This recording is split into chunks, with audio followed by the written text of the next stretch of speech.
compatriotes, me voici donc devant vous grâce à la magie de la technologie. Et rassurez-vous, je me porte très bien. Vous l'avez appris, M. Ouattara a tenté de m'arrêter à l'aéroport d'Istanbul et de m'extrader par la procédure d'urgence en Côte d'Ivoire le 3 novembre dernier. Ceci n'est pas discutable.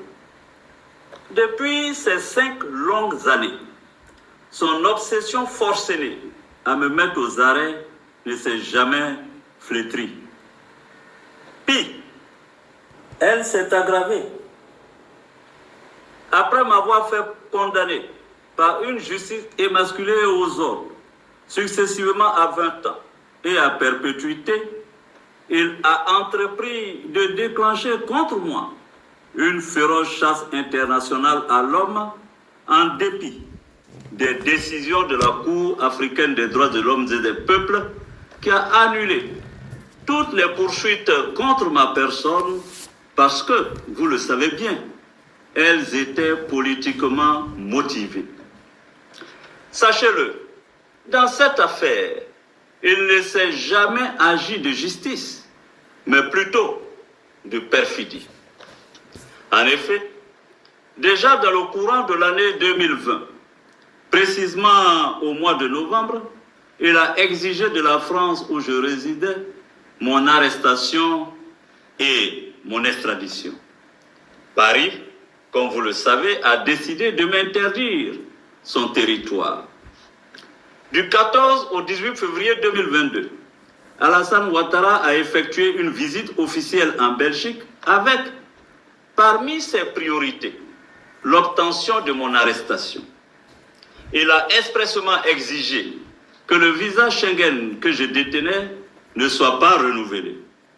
Il a insisté auprès du gouvernement belge pour que ce pays ne me délivre aucun document administratif qui m'aurait permis d'y résider légalement. Ceci aussi est incontestable. Ceci m'a contraint à emprunter une autre destination pour mon exil. En janvier 2022, je me suis installé à Dubaï. Le 23 décembre 2022, de la même année, recevant les lettres de créance de l'ambassadeur des Émirats arabes unis, il a profité pour réclamer mon arrestation et mon extradition en Côte d'Ivoire. Ceci ne se discute pas non plus. Informé, j'ai dû me résoudre, la mort dans l'âme, à nouveau, à prendre le pénible chemin de l'exil, m'enfonçant toujours plus loin dans les confins du continent asiatique.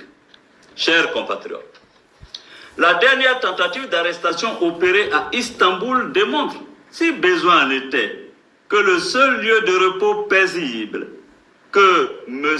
Ouattara me réserve est bien le cimetière.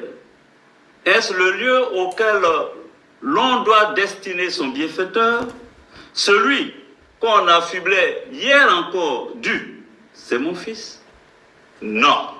Je revendique le droit légitime à la vie et je n'irai pas plus loin dans mon exil. Je refuse d'être un fugitif, d'autant plus que, devant Dieu et les hommes, je ne suis coupable d'aucun forfait qui mériterait un tel châtiment. C'est pourquoi j'annonce, ici et maintenant, que je mets fin à mon exil.